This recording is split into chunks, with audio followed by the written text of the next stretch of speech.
Parlons du robot. Euh, le robot, la robotique, la chirurgie prothétique robotisée, c'est un sujet qui est très tendance, on en parle de plus en plus dans les médias. Euh, c'est une technologie qui est attractive, dont nous disposons à la clinique du sport. Euh, voilà. Et j'aimerais vous faire part un petit peu de mon avis, mon opinion au sujet du robot, et pas uniquement mon opinion, mais également de vous parler de la science, hein, des publications qui ont évalué la robotique sur les techniques chirurgicales que je réalise. Donc tout d'abord, la robotique, c'est avant tout pour le genou et peu pour la hanche.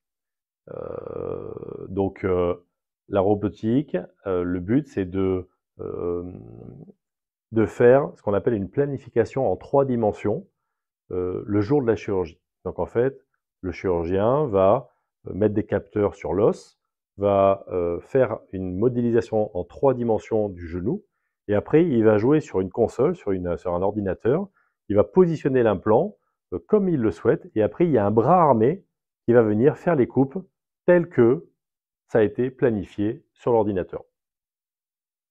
La robotique, elle a été développée dans un but de précision. Et c'est un bel outil, d'accord soyons clairs, c'est un bel outil. Les premières versions ne sont pas parfaites, mais clairement, au fil des ans, ça s'améliorera.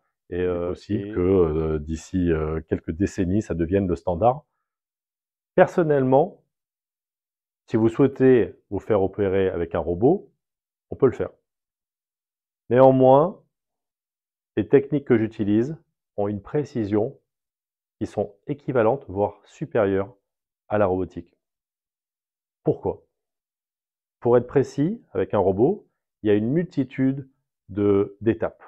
Le positionnement ce qu'on appelle des trackers, il y a tout un tas de choses, des points que l'on prend durant la chirurgie, la reconstruction il y a vraiment de multiples étapes qui font que chacune a une marge d'imprécision, et quand on fait la somme de toutes, eh bien parfois on peut avoir une imprécision jusqu'à 1 à 2 mm au niveau de la coupe osseuse.